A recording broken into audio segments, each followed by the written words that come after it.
This is Dharma Drops with your host, Rebecca Warfield. This podcast is a little bit about yoga, a little bit about life, and a little bit about whatever. And just as a warning, this podcast is unscripted, so that means I might regret a few things that I say. But hey, maybe I'll say some pretty awesome stuff too.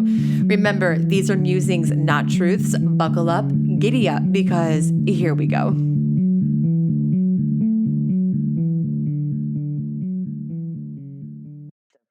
So I can't stop staring at your amazing glasses, just for the record. Well, yours too. Oh gosh, thanks. It's also getting dark here, and I swear I live in a house of shadows, and so it's like going to get darker and darker on me here. So I'm still here if you can't see me. I see you. Okay. Well, this is a company called Caddis, and they're really cool because their whole vibe is like, let's make it cool to have readers. You know what I mean? Because it is cool. It is cool. And so they have all kinds of amazing people wearing these readers, and I saw them on social media and they got me. But they really make rad looking glasses, and they do make it feel like, that's right, I'm going to be stylish with my readers, you know? Yeah, I always like glasses to make some sort of a statement. I'm a little bit of a plain Jane in terms of, like, I don't wear a ton of bright things, but I like, I have these like thick, dark, frames and stuff like that. I like a statement sitting on my face. If you're going to wear them, wear them. You know what I mean? Like, right. I don't want to hide that I'm wearing glasses. I want them to be out in front. That's right. Pardon me. I am sorry. I might cough a little bit. On top of everything else that's going on, I also got a nice little case of bronchitis a few weeks ago. Oh, man, girl. It's been like the craziest few weeks of my life. But things are on the up and up, and we're back on the move. So thank you so much for being here, Dharma Drops listeners. This is your friendly neighborhood host, Rebecca Warfield, on Dharma Drops podcast. And I'm here with my friend, Andrea, not Andrea, as we just discussed, Marcum. How's it going? It's good. I'm out here in Los Angeles, where it's a lot warmer than where you just told me it is. Yeah, in North Carolina, it was 29 degrees last night. And, we're about maybe 5 or 6 miles from the beach. And so there's always this sort of misinterpretation that living at the beach is just like warmth all year long. But we do get cold fronts, and I'm wearing a sweatshirt right now, so it's kind of cold. But it's like 60 something in LA, yeah? I think so. Always. It's getting a little brisk in the morning. It gets to be like 50. That's kind of nice, though. I love it. Like temperatures in the 50s, and then a little warmer during the day, and then a little cooler in the night. That's perfect. I agree. I sort of yearn for a little sense of season. Like I wouldn't mind it feeling like fall. So we're working on it.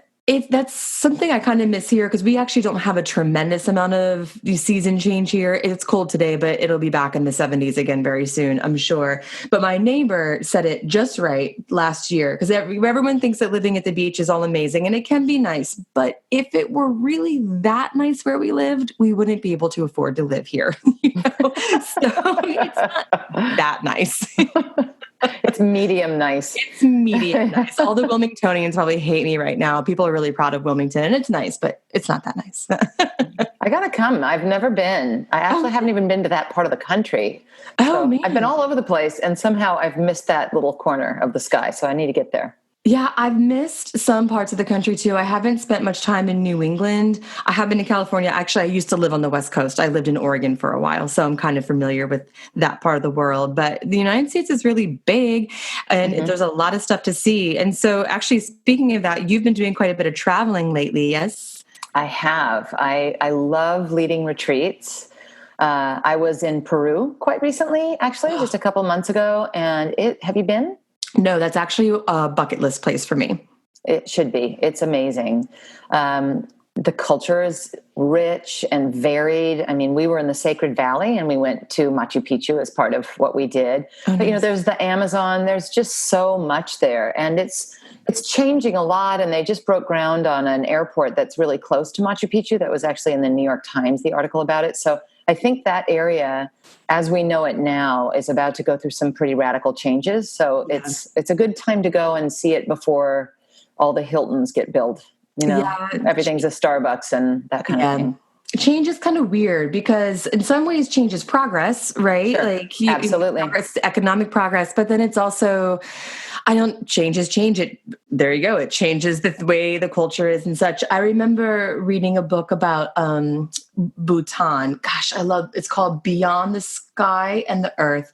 And it was about a woman who taught English in Bhutan before Bhutan got the internet, got all these modern luxuries and stuff. And, I think I read some articles just about this sort of that conflict of change, in these places that people maybe travel to, or of course where people live, that are really, what's the word I'm looking for? In their natural state. And then as they start to develop, it's good and it's bad, so. Sure. No, you have to have progress. And as you said, the economics of it are really helpful to people who live there. You can't support yourself if you don't progress. You won't be able to participate with the outside world. So it is a slippery thing, because you want to maintain some cultural, heritage. I think that's true of us here too. Sure. And at the same time, honor some progress. So yeah. Yeah, for sure. So you were doing a yoga retreat in Peru. Is that correct? Yep, I was. Yeah. Awesome. So can you tell the Dharma Drops listeners a little bit about what you are doing? Because I feel like we're already into the nuts and bolts of like culture and change, but who are we? What are we doing here? Who am I? That's the big question. Who am I? Yeah, it is.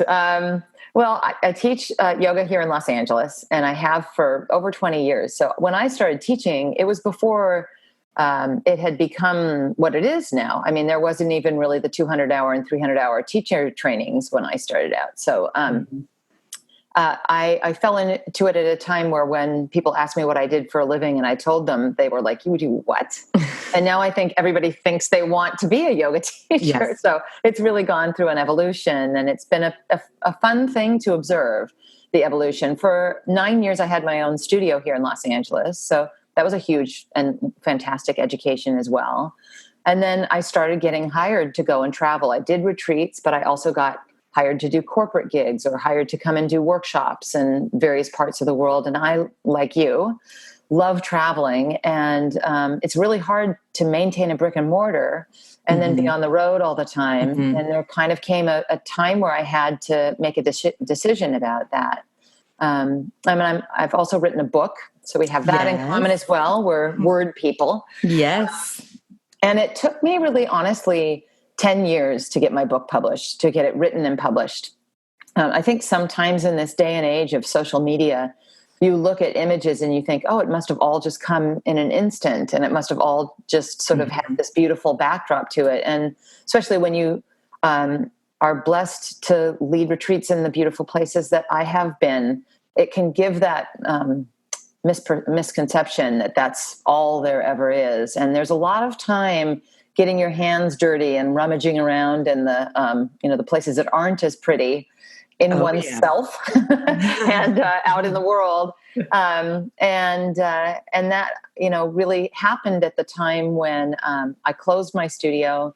I went into debt closing my studio because it was very hard to get out of the lease that I was in. I became a substitute teacher at Yoga Works 16 years into my teaching career. And I had been working for 2 years on my proposal for my book with my agent. So that's about the least glamorous thing you can possibly be doing for 2 years, is waking up at 4 a.m. and writing your proposal. And at that point, you don't know if anyone's going to ever care that you worked on that for 2 years, and any publishers will be interested. So it was a tough time when I closed my studio and became the sub at Yoga Works. And then we went out to publishers, and what they call went to auction. So there were multiple people interested, and that was a really exciting turnaround time. Yeah.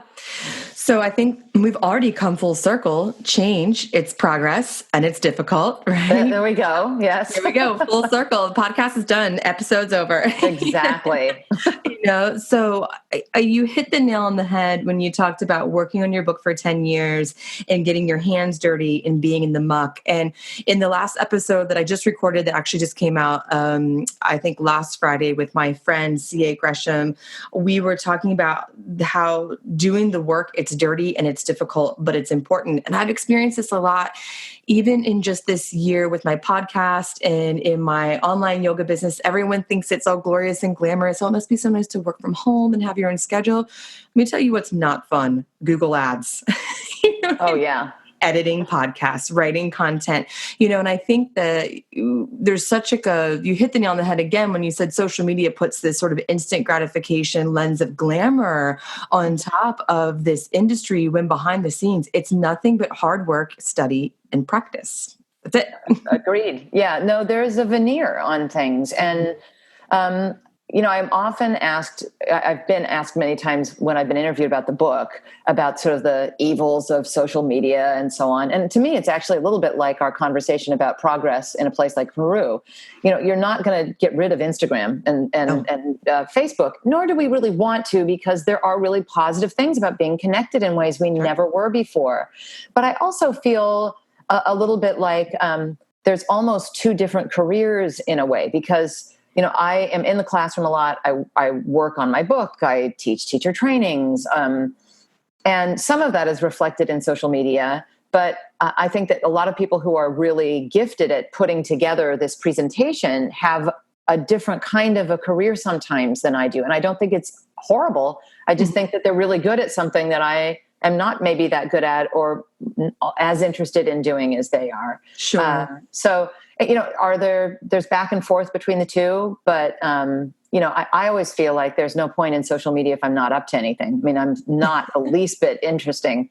Even when I have things going on, it's barely interesting, but, like my daily life would be me and my dog. That's my life. I'm sitting with my dog right now. Mine is sleeping on the bed over here. So yeah, there we go. That's it. Again, full circle. We have let you know what it's like to have our lives. The glamorous life of a yoga instructor, sitting in front of your computer with your dog. And our headphones on and our glasses on. So there you go. Yes, we both have awesome glasses. So there is always that. So your book, Close to Om, Stretching Yoga from Your Mat to Your Life, is so beautiful, first of all. Thank you. Picture on the front is, I'm showing it to you like you've never seen it before here, but I'm like holding the book up to the camera like this is what it looks like if you've never seen it. But it's so beautiful. And one of the things that resonated with me the most is it's down to earth. And that is something that's really important to me as a yoga teacher, a practitioner, the host of this podcast, is that there is an elevated spirit and practice to yoga because it's spirituality. But we are humans on this earth and we can talk about it in ways that are really relevant to our lives. And I feel like you really captured that in your book. So thank you for that, first of all. Thank you for that, because I totally concur. I think that just like people think that, yoga is just for bendy girls, that's not the case. It can feel like it's not accessible to everyone. And I think the philosophy can feel that way too, and it isn't intended to be that way. It's really a recipe for life. Right. It's not something that's going to bump up and interfere with anybody's current religious beliefs, because it really is a way in which to get more in touch with whatever your spiritual proclivities or thoughts or, beliefs are. So, and I think it's really aligned in some ways with psychology more than anything else. For sure. I always say that the yoga practice is a support system for any beliefs, even if you don't have any. That's great. That's exactly it. That's exactly it. I work with university students regularly and I teach all sorts of things: English, ballet, yoga, whatever. Give me something. Yeah. Give me a textbook. I'm going to teach it. But actually, that's not true. There's lots of things I can't teach. But this semester I am teaching English, yoga, and ballet. But, for my yoga students, they always think that this stuff is so out there and so far removed from them and that they can't be that. And I think what's really important to remind folks is that this does support our whole entire lives, but sometimes it feels so esoteric. And I mean, I like elevated conversation for sure. I love satsang and stuff like that, but sometimes things seem so elevated and out there, folks feel disconnected from the practice. And so I just feel like Close to Om really honed this real life experience of yoga. So can you talk a little bit about that and really what brought you to writing this book? Wow, there's so much in there. Oh, girl, I got all sorts of questions. I'm so used to writing questions for college students to confuse them. I'm sorry. Oh, no, it's great. Well, I think what you said is actually what inspired me to write this book, is that my experience was that there were a lot of things that felt like I couldn't access them and I really wanted to. And then when I did, that if I could do it, so could you, kind of feel around it. I mean, I feel that way about it, being a business owner. I never meant to be an entrepreneur. And sometimes that can be sort of sound lofty. Again, something that was not the least bit glamorous, but but you get your hands dirty in it and you do it. And then you realize, oh, you've demystified it a little bit. It's a little bit like kicking up into a handstand. You look at other people doing it and you think, oh, I could never do that. But when you break it down and you look at it as an opportunity to become courageous in new ways, to put it into manageable bits so that you actually can arrive at what you can arrive at, even if it's never the finished product or whatever that means, the finished pose. And that's really, what writing is too, is you just keep on doing your best. You show up just like you show up on your mat, and you write it down in ways that are going to be messy and not good. They're not going to be good to start with. And you have to stay with it long enough that it can tell you how it can be good.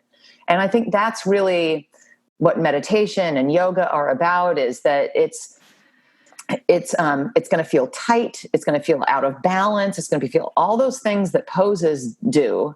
But that poses are actually bringing you to a deeper understanding of within yourself, in your person.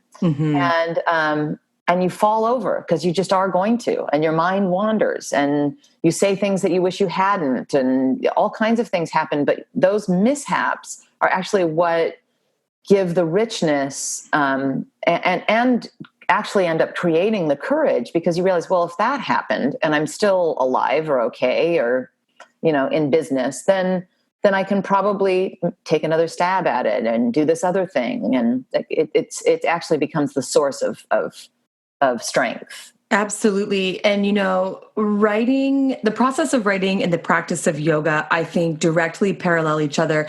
I mean, I think you could make this claim almost at anything. The way we do one thing is the way we do everything. But something that I talk about a lot in my writing classes and what I experience when I write is I have sometimes kind of an idea of what I want to say and where I want to go, but along the way, so much more is revealed.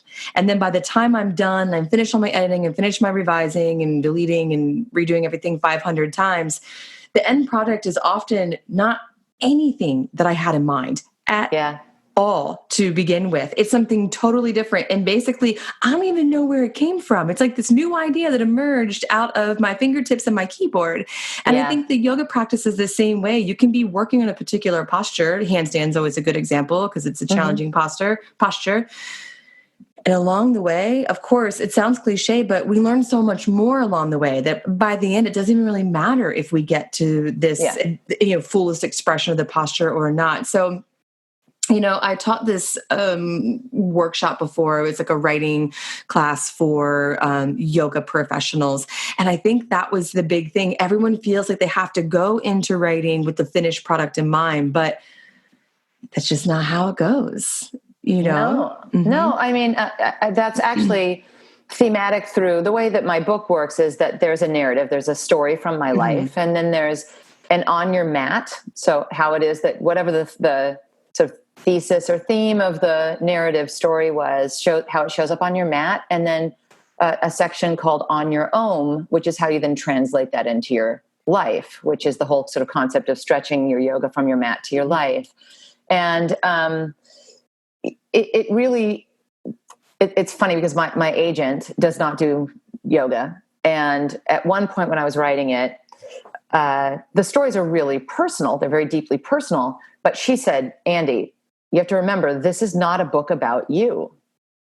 And it's like she became my guru in that moment, because although it's really easy to get sort of like hung up on the little details of things, really what we're doing is something that is super honest in a way that you see yourself in it. The same thing with when you're teaching English, I'm imagining, and when you're teaching yoga.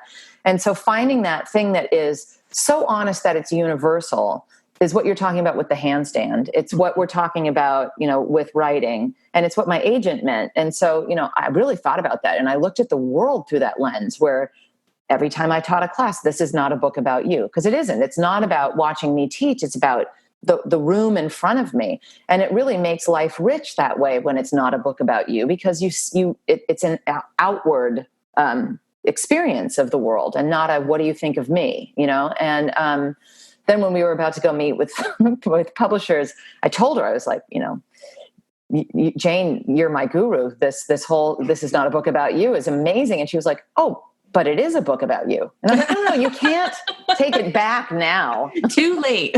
You can't take it back now. But the series of narrative stories are really so much of what you said in terms of, various seeming mistakes that happened throughout my life that then took it in a direction that was better than I could have conceived of in the first place. And that are really aligned with yoga philosophical principles. And so it makes it very much a part of my life. And hopefully then once, you see yourself in my life. And when I get emails from people who see themselves in the stories in my book, there's nothing better. There's just nothing better. And it reminds me that it's not a book about me, even if Jane said otherwise to publishers. Jane, and then said she didn't. Flip-flopping.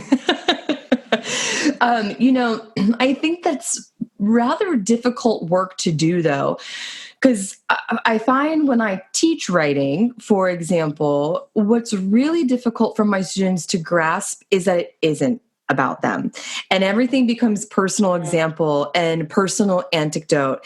And it's hard, I think, to bring forth, I think what you called it, a universal, what did you say? The universal experience, I think is what you called it. It's hard to bring forth that sort of, this has been my experience, but this is how it relates to the world at large. And I think, you can correct me if I'm wrong, because I do a lot of thinking out loud. I think in the yoga practice, this really connects to letting go or shedding the ego too, that this work isn't about us at the end of the day. It feels like it is, right? It feels like, oh, I'm writing this book because I have something to say. I'm teaching this yoga because I have something that I want to say, but it's really an offering. That's a great point.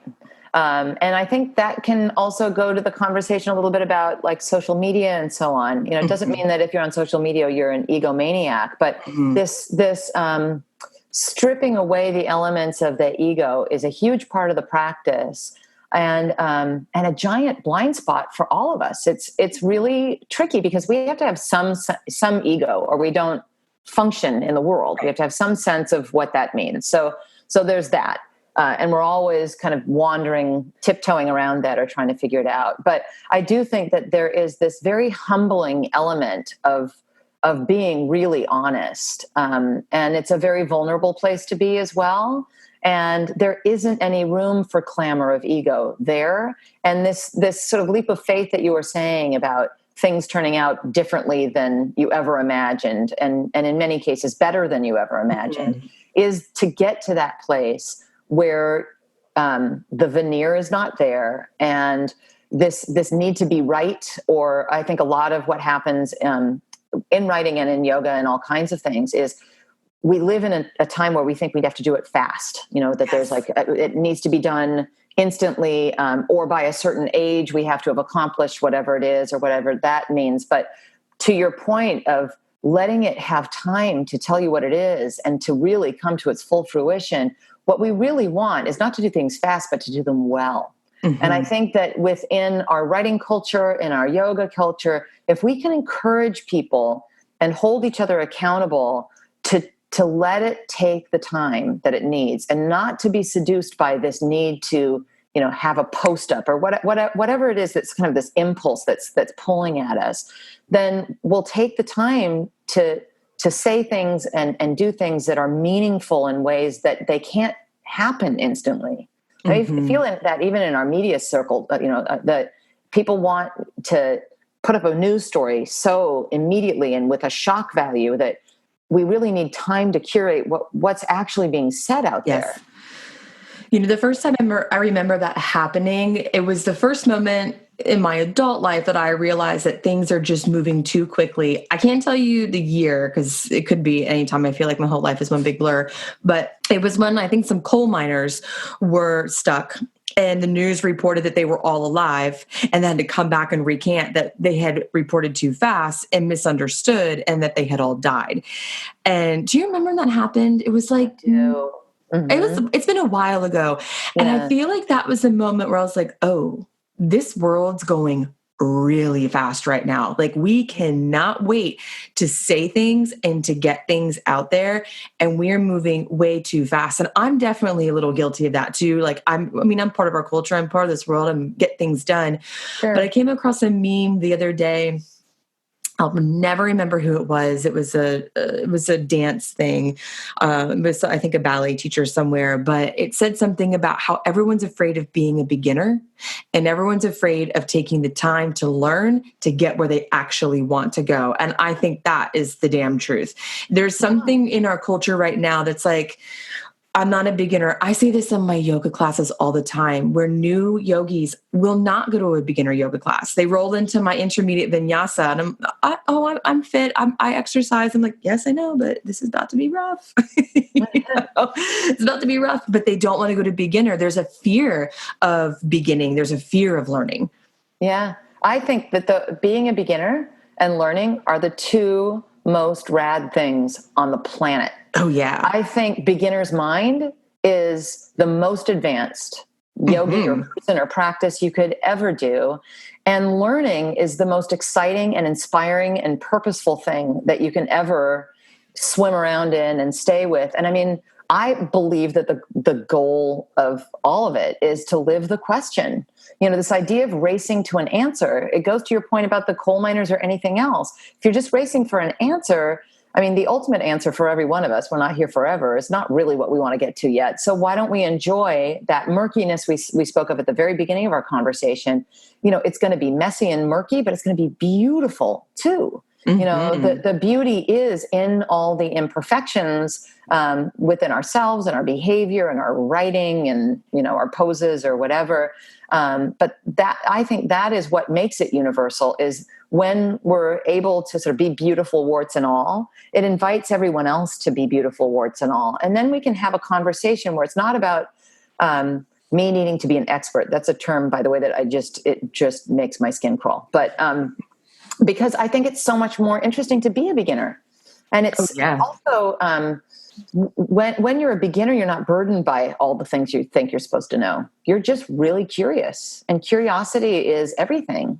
Yeah. And the times in my life when I really felt like a beginner, you know, especially in graduate school, for example, my 200-hour teacher training, when I really felt like a beginner, that was some of the most exciting times of my life, because I was just like learning so much and my world was rocked. Like, I remember coming home from my 200-hour teacher training, my mind was blown, you know? And so that is really exciting. And it is a really beautiful place to be. I think it's easy to fall out of in the day to day, just moving through the grind. But I do agree that the beginner's mindset is the most advanced.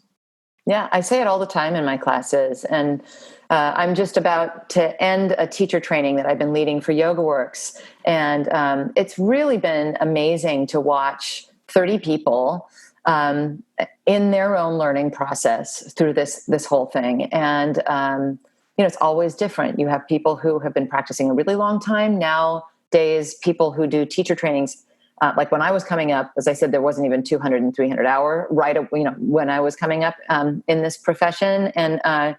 And now people who are taking the 200-hour have been doing yoga for like a month. Yeah. You know what I mean? And when we were doing it, it was like, you've only been practicing a decade and now you think you can take a teacher training? And so a really different thing. And I think also that a lot of what the 200-hour is now serving is a deeper dive for people who you're not going to necessarily get it in your hour or hour-long class, a lot of the stuff that we're talking about, the philosophy and the rest of it. So they're very excited to do it, and they don't really have intentions to teach necessarily. You know, it can serve as that as well. But it's fascinating to see them come from the asana point of view and to start to realize, good Lord, there's all this other stuff. I didn't even know there was all this other stuff. And now suddenly the poses either don't matter as much or certainly have a different meaning because they are the guiding system for this, you know, this behind the paywall stuff that no one told me about when I was, doing my Surya Namaskara A at the gym, Yeah. Can you tell me, how did you start practicing yoga? Well, I fell into it at the gym, actually. I was a big workout fanatic. I was a gymnast a long time ago and became sort of a very miserable workout person, very sort of binge and purge workout person. Mm-hmm. And when I stumbled into a yoga class at Crunch Gym, it really got my attention. The first down dog, I was super nauseated and I was sure I hated it. And then the teacher kept saying not to bite my lip, which I didn't realize I did. Oh, interesting. And so perfect, because the metaphor for all the other things I was biting into that weren't serving me. Mm-hmm. And so I left that first yoga class and I was pretty sure I never wanted to get anywhere near it again. But it was so confronting that I went back again. And then it just became this thing that for me was the guiding system into that, how do I dismantle some of these ideas that I have about myself and about everything else? It's interesting. I practiced yoga at a gym too, but I, for the life of me, cannot remember my first yoga class. I don't know if it's because of dance. I remember we used to have these dance teachers who would come from the Ukraine to teach us a few times a year growing up in Western Maryland. And I remember doing all this like weird stuff on the floor with them. Mm-hmm, mm-hmm. And I'm thinking now that might have been yoga, but I can't remember what we were doing. You know what I mean? Yeah. But so I remember taking yoga classes at a gym, but even then I don't think it's my first yoga class. But I do remember the yoga class when I suddenly realized I was not just doing physical stuff anymore. It hit me like a freight train. And I was like, oh, whoa, this just got real. And then shit got real ugly for a little bit. Like when you start to like dig into that, then you're like, oh, it turns out my life is kind of a mess. Yeah. But then yoga is like this really honest friend that you keep leaning into. And it's that friend that is not afraid to tell you to go back in and change into something better, Mm-hmm. So, those honest voices that sometimes you just don't want to hear, mm-hmm. but ultimately you're so grateful for because it is what makes us better. It goes to that conversation about writing and sort of leap of faith stuff. Yeah, I like that personification of yoga as like your honest friend. That's a really good one because I don't think about it like that sometimes, but it really is. It is your honest friend. He's like, hey, get your shit together. And it's evidence of what you've been up to physically or not been up to physically. It's mm-hmm. evidence of where your mind is running off to. It is that place to create space. Yeah, for sure. It's the spaciousness that you can feel in your hamstring that you start to feel in your heart and in your head also. And it's the dance of all three, the body, mind, spirit. That's at this point a stereotype or a cliche almost, but it really is all those elements of ourself at once. Mm-hmm, for sure. So it took you 10 years to get your book onto the shelf. Yes. And it came out when? It came out last year. Awesome. And and that picture on the cover, people always say, where was that taken? And it was never seen before. Yeah, exactly. That's right. And it's funny because that picture was actually taken for something else. And it was in Long Beach. Like there's an oil tanker right off to my left that you just can't see. So it looks like a really exotic, beautiful place. Not that Long Beach isn't, but it's, that's where it was taken. So that's so funny. You never know. That's the beauty of Photoshop and editing. You never know what's just on the other side of the frame. Yeah. And Patricia Pena is a really great photographer who took that picture and the pictures that are in the book of me doing yoga. So awesome. What's the photographer's name again? Her name is Patricia Pena. Awesome. Yeah. Awesome. Cool. So is there anything in particular that you want to share about your book, Close to Om, with the Dharma Drops listeners? Yeah, there is something called closetoom.com that you're welcome to go to even without the book, but it has a lot of the exercises that are, because there's it kind of walks you into guided meditation. It walks you into how to use these philosophical principles in real time in your life right now. And so a lot of the both the yoga on your mat parts are recorded, and you can listen to them and do them on closetoom.com. Oh, cool. SoundCloud kind of opportunity there. And there's also ways in which to interact with the community there at closetoom.com and with me, and to find out where I'm going and what's happening and when I might be in your neighborhood.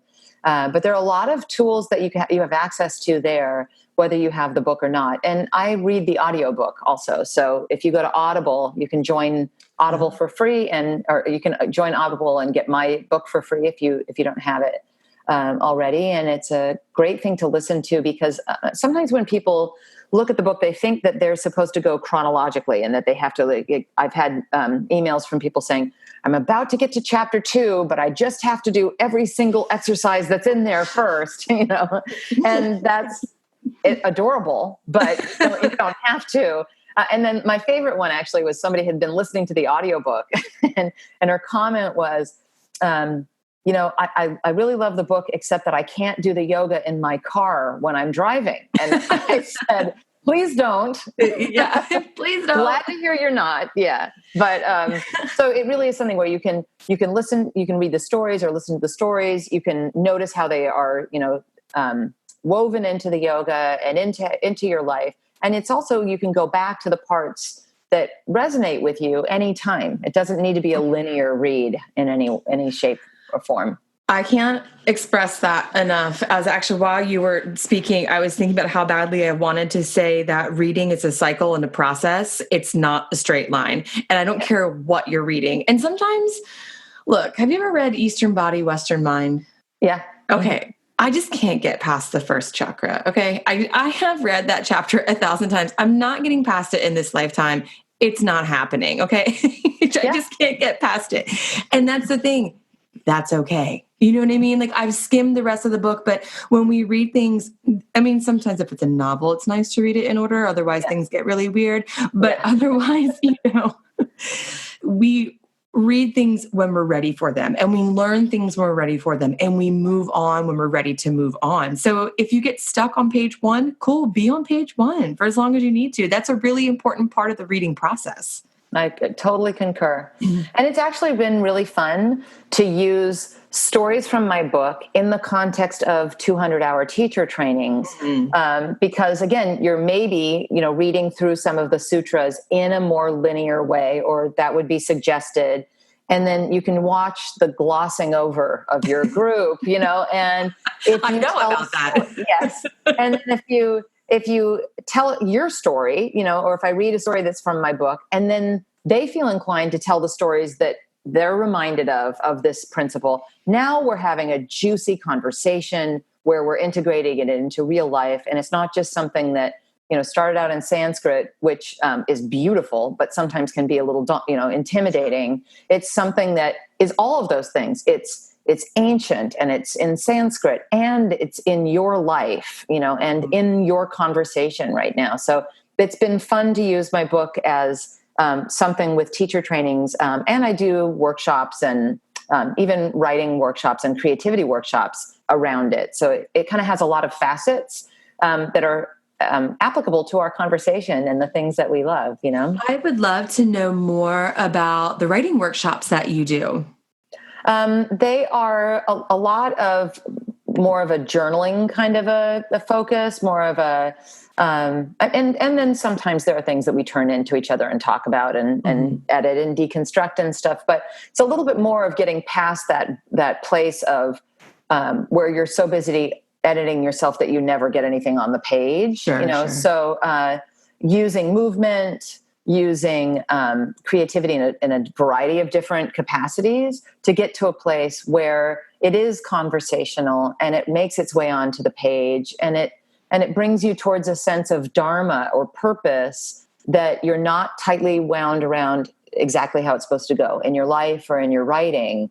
And you're a little bit more open to see things in new ways. And I think that's exciting. It is exciting. And I know that, the yoga practice teaches us a lot about letting go of story, because that can be complicated, hanging on to story. But I think that story is really important to understanding. And I think there's a reason why we have passed down things for millennia through story because we can learn Agree. so much from story. And so I hear yoga teachers sometimes say like, oh, we have to get rid of story. And I get it. I totally understand. If you're so stuck in your story that now you are frozen, that's a problem. But I do think there is power in speaking our stories and writing our stories and I learning agree. through our stories. I think we mostly learn through stories. I think it's what Jane meant about this is not a book about you, because the stories are the learning. I mean, I've just watched it. Like I said, the glossing over of the people in the philosophy lectures. Once it becomes a story, it becomes part of their story. And I do think and frankly, that's a lot. Even the philosophy was passed down, in a verbal storytelling tradition also. Stories are. I'm not somebody who thinks, yes, the repeated story that you tell yourself that's not, that's limiting. Yes, it would be good to get rid of that one. And study it, why it's there. Again, study why it's there and why it's repeating. And, what is this part of it that you're so convinced of that might not actually even be the story? There's a richness of story elsewhere, but I think to see those stories through different lenses is really what we're talking about in a lot of ways. For sure. And that's the thing that drew me so much to a degree in literature. I have a bachelor's and a master's degree in literature. And it's not so much because I do like to read, of course. It's not so much so about the act of reading. It's really about, I always tell people literature, it's just the story of humans and it's just the story of ourselves. That's it. And that was, I think for me, especially at that time, literature did then what yoga does for me now. It reveals. It pulls out the layers it peels away the layers and gets down to some sense of truth, And so I think that's a really powerful part of the learning process for sure. And so does travel. And the fact that we can use yoga mats as a magic carpet to go out and see the world, you learn so much about yourself when you go to a place where it's a different culture, a different language, a different way of doing things. All of that it's another way in which to sort of shift the lens a little bit. I think the story that we're talking about that you want to not just be on repeat all the time, that can happen even just going through the motions of life.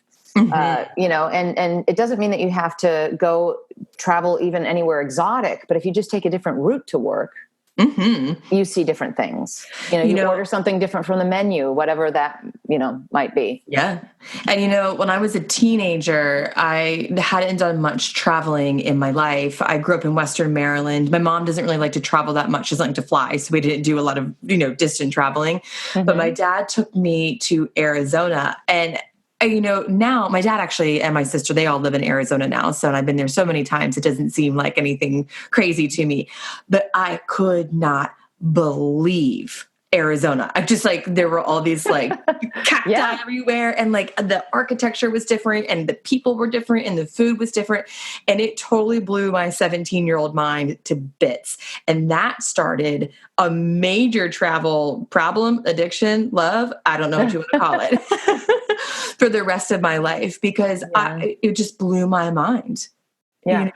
And it's not something crazy. It was just to Arizona, it wasn't off to India. I did do that later, but honestly, it was such a radical shift for me going from Western Maryland to Arizona that felt bigger than later when I went all the way to India.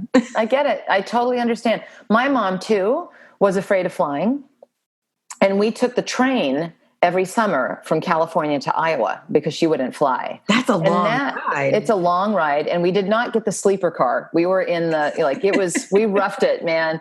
And we did it all the time. But there was something exotic about being on the farm in Iowa as the kind of black sheep kids from California that is in many ways, like you said, to me, it's more exotic than when I too went to India and other places. That I just think it cracks you open and it has you look at the world and all the things that we have in common, as well as the ways in which it's so different, Oh, yes. And that's something that I have learned a lot in my travels is there are a lot of differences in the world, but we are all very, very similar. Very, very similar. As they say in yoga, we are one. That's right. You got it. That's it. Again, end of podcast. This is over. We're done here for sure. But you have some travel coming up in 2020. Yes, I do. I've got a lot of travel that I'm actually really excited about. So I have. I'm going to be a part of what's called the Yoga Games. It's a festival that's in Copenhagen, and I can't wait. I've been a part of the Copenhagen Yoga Festival over the last few years, and I love it, love it, love it. So it's a great excuse. Just come to Copenhagen. Just come and do it. I know. I know. What are the Yoga Games? The Yoga Games is a festival, and they've done it in Stockholm, and now they're going to be doing it also, additionally, in Copenhagen. I'm also going to be at a place called Karma Yoga Cologne. It's a yoga studio where I'm doing a workshop, which is some of this close to Om stuff, in March at the same time that I'll be in Copenhagen. And I'm leading a teacher training for Yoga Works in Germany at the Karma Cologne studio in 2 parts. So it's a 200-hour. I would love for people to come and join me there. Yeah. I have a retreat in Morocco with 1 room left. Oh, shoot. It's mine. Back up, Dharma Drops listeners. It's May 2nd through 10th, and I'm so looking forward to that. And then I've also got, I'll be in Bulgaria at a festival there at the end of August. And I have a retreat in Maui over Labor Day weekend. So you're doing it. You're doing a ton of traveling. Yeah. I'm excited about it. Yeah, that sounds really exciting. So you have, sorry, I just hit the desk with my knee. So you like spazzing like over an here. Earthquake here in Los Angeles. Yeah. We had 1 earthquake on the East Coast since I've been a human being on this earth in this lifetime. And the entire East Coast like went into a panic. And then the West Coast was like making fun of the East Coast. It was like this tiny little earthquake, but we don't get them here. Just like you guys don't get hurricanes here. Yeah. What's that? Or hurricanes, snow or hurricanes here, right? Oh, we get plenty of hurricanes here. So I don't know if you know, but last year, Hurricane Florence made landfall in Wilmington. And like, oh, that's right. I remember. Yeah, shut the whole town down, caused $1 billion of damage. The university that I teach at was closed for more than a month. I mean, it was crazy. Oh, wow. Yeah, it was really traumatic for the entire community. And then just north of here in a town called New Bern, the people there are still living in trailers because their houses were flooded all the way past the 2nd floor. So it's just crazy. Yeah. But anyways, I'm totally off topic. I'm always the only person on this show that gets off topic. The guests are always awesome. It's me that's the problem. So funny. You're allowed to be. Yeah. It's the messiness. It's the process. It's all the stuff we just talked about. That's right. And the world's our oyster and we can do whatever we want. Correct. But you're doing a ton of traveling. But you have been doing a lot of traveling in the past. So I know you went to Peru recently, and have you been anywhere else in 2019? Yeah, Thailand and Cambodia, which I loved. Slovenia. I did a retreat in Slovenia because I freaking loved it when I went by myself. I watched an episode of Chef's Table. I often do Udaya Live is an amazing festival that happens in Bulgaria, of all places. Mm-hmm. I have online classes with udaya.com. And so I go there to film things. And then we also do this great festival with, I'm not kidding you, like the best music on the planet.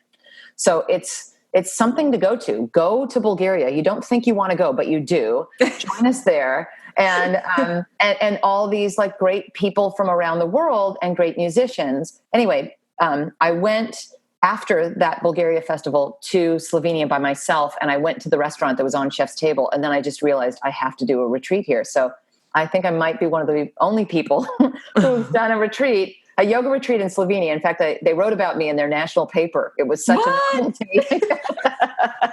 So I don't just think I'm kind of like an exception to the rule, but I actually am. But it was great. So Hisha Franco is the name of the restaurant. It was amazing. But so yeah, I've been traveling a lot. I've been a lot of places, and I've got a lot more places to go. So I should ask you like where I should go next. So I have not held a formal yoga retreat, but what I did do, I don't know if it was last summer or the summer before, I can't remember now. I did take 14 college students, which is terrifying, to Costa Rica for a PED 101 class. So basically being a college student is not the same as it used to be. Mm-hmm. And they got 2 credits to go do yoga in Costa Rica. That's the closest to a retreat I've ever held. But if I had to pick one place to hold a yoga retreat, I would go to Portugal. I love Portugal so much. Have you been to Portugal? I'm going right before my Morocco retreat on my own. So I went with my husband. Yeah. It's great. The best kept secret of Europe. And actually, it's not much of a secret anymore. I feel like I got to Portugal right before it started to get popular. Yeah. It's amazing. It's so one of the most, yes, you should be. Do you know where you're going in Portugal? Lisbon and then just surrounding areas, because I have to, hop over and get onto my retreat. Oh, yeah. Yeah, I don't have a ton of time. But you should go to Slovenia. Okay. Because things about to happen. Like right now, their infrastructure for travel is incredible because they used to be Yugoslavia.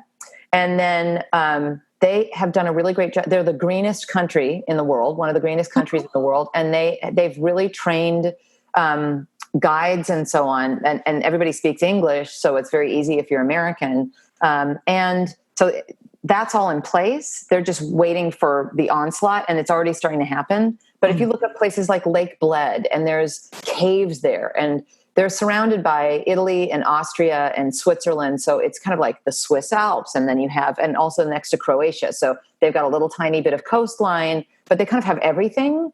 And it's just extraordinary. And it's awesome. And they have a great backstory too, because, a lot of the older generation knew it as Yugoslavia, and not everybody's, really excited about what's happening post Yugoslavia there. Yeah. So there's a lot of richness to it, like some.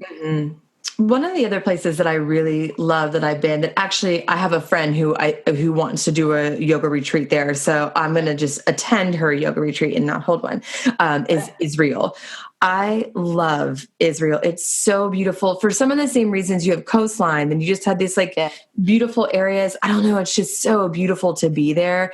And the history is really rich. And obviously there's deep religion and spirituality there too. So it's a really beautiful. Have you been to Israel? I've not. So that's another place. I'm traveling a lot upcoming, but I've got more to do. Girl, it's a big world out there. There's a lot of places to go. I was so stupid when I went to Israel. I was like, I don't know. I was probably older than I think I was, because sometimes we just learn the hard way. But I rolled into Israel with no idea of how the process works. And I get there and they take my passport. I'm like, what the hell is going on? And it turns out to get in and out of the country is very difficult. And I had no idea. So I'm getting back to the airport to leave to come back to the United States. And I'm detained. They take my passport. They take all my luggage, because this is a standard process. And I'm all by myself because I was traveling alone and I had no idea what I was doing. Now, in hindsight, I could have been more prepared, but I wasn't. But then it makes for some of the best stories ever, It was a good story, and it was also kind of scary because, you don't have all your rights in other countries that you do here, so I didn't know what was going to happen, but all's well that ends well. Indeed. Yep, for sure. So is there anything else, Andrea, that you would like to share with the Dharma Drops listeners? Well, it's been amazing to be talking with you. It's just so fun, really. Thank you. I'm going to have to come out your way and teach some. Yeah, maybe I need to do a retreat out there. You just said that Arizona is exotic, so come on out. We have the beach. Wrightsville Beach is beautiful. We have an amazing yoga community in Wilmington. For a small town, there are more yogis than you could ever imagine in a town this size. Honestly, I think I need to come and visit. So, do you know Tamal Dodge? Of course I do. Is he there? Yeah, his new studio is here in Wilmington, North Carolina. I love him. That's exciting. Is it called Yoga Salt there, or is it something else? Yoga Salt. Okay. Well, then there we go. We'll just have to figure out how I get out and teach for Tamal. Girl, you hop on the plane. You show up and do it. That's right. So before we get into some other things that I like to do in Dharma Drops, I always like to end with a few random conversations. I want to remind the Dharma Drops listeners that in the Dharma Drops shop at shopdharmadrops.com, you can grab copies of Close to Om. And Yeah, I know. So if you would like to grab a copy of Close to Om and save 20%, just use the promo code Close to Om, CLOSETOOM, Close to Om, and you can save 20% off of Andrea's book in the Dharma Drops shop. So that's on shopdharmadrops.com. So, Andrea, one thing that I like to do when I end the podcast is talk about things that don't have anything to do with anything, because even though I do believe that yoga is important and we should live it with our heart, in our hearts and our minds, there's a lot of really cool shit happening out in the world. So are you doing anything right now that you are really excited about? Reading any good books, watching any good TV, doing any cool stuff that's just pure joy? I am really obsessed with an online magazine that's about food called Life and Time, THYME. Oh, that's cute. And yeah, and they've actually won a number of Emmy Awards for Migrant Kitchen, which is a video series that they have on there. And I write for them sometimes, and some of what I've written is a little bit yoga oriented, but it increasingly is not. I love food. I love cooking. I love all that stuff. So it really allows me to sink my teeth, every pun intended, into that kind of a thing. Gosh, what else? I'm really excited to become a dog owner because I've had cats my whole life. And I so love cats. we adopted a rescue who had been returned 5 times. She had been born. I know she was born in the pound. So Tippy is my guru. And it's really exciting to kind of like learn how to be a dog person. Oh, I love dogs. I love cats. I love them all. I had 2 dogs and a cat that I got when I was 20. And then of course they have since passed, but I have a little French bulldog now named Hank, and he has just stolen my heart. My poor boyfriend, my poor partner, Aaron, he just always gets like pushed aside for little Hank. But we were just saying the other day, we were like, in the morning, we're both like, hey, good morning, Hanky. Oh, to the dog. It happens. I know. They're just so sweet. I can't stand it. So what's your dog's name? Tippy. And she came with the name. She's mostly rat terrier, we think. So she's super smart. Yeah. And she's got an underbite. She sort of had us at the underbite, honestly. It's an underbite. It breaks my heart. Yeah. It does. It stops your heart. You just sort of think, that's it. I'm done. But when I moved in with Aaron, I brought a dog and a cat, and Aaron's always been a dog person, not a cat person. And I brought this cat with me. And for the first few days, he kept saying things like, you're not a dog. You're weird. Like, this isn't a dog. Like, what are you doing? And he kept saying, like, you sure you want to keep this cat? And I was like, it is all of us or none of us, Aaron. And that's the end of the story. So it's like a little uncertain about it. And then one day, like a week later, after moving in with him, I hear from the back room, look at your little nose. Aaron was talking to the cat, and they became best friends for like the last year or 2 of Ramsey's little life. They were best friends. It was really sweet. That's great. I had 2 cats when I met my husband, and the last one passed away over Christmas, and she was 21. Whoa. Which is kind of impressive. You go to the vet and she's not on the charts anymore. Wow. So I feel like her name was Zoe. I feel like she had a hand in sending Tippy our way. Oh yeah. Hank does all these things that remind me of my old pets. And I always say things like, oh, your great sister Beanie taught you that. Or your great brother Caesar taught you that, Yeah. For sure. Well, this has been so lovely. Thank you so much for coming on to the podcast. Yeah, of course. So if folks want to find you online or on social media, where can they find you? At Andrea Marcum on Instagram, and Andrea Marcum Yoga on Facebook. And that's kind of it. That's the extent of my social media extravaganza. But you can come and join me in the world, and I would really love that. So, I've got a pretty amazing travel tribe. I've got people who are kind of repeat offenders traveling the world with me, and we always love new people. There's new people and people who have come. It's one big family, and you're invited. That's awesome. And connecting on social media is cool, but connecting in real life is cooler. It's For sure. exactly right. Exactly right. For sure. So don't forget, guys, you can grab your copies of Close to Ohm on shopdharmadrops.com. Use the promo code Close to Ohm to save 20%, and I'll mail them out your way. And you can find me on Instagram at Rebecca Warfield Yoga and at Dharma Drops Podcast. And of course, you can find me at dharmadropspodcast.com. Until we meet again next time, Andrea, thank you so much for being here. Bye, Thank guys. you. Bye. Thanks so much for listening to this episode of Dharma Drops. If you haven't done so already, head over to Facebook and join the Dharma Drops community page.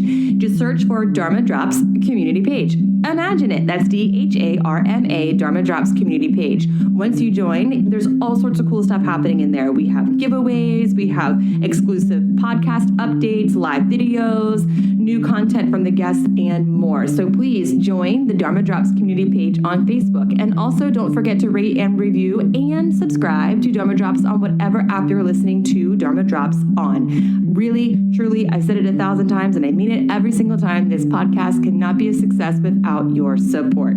All right, guys, see you next time.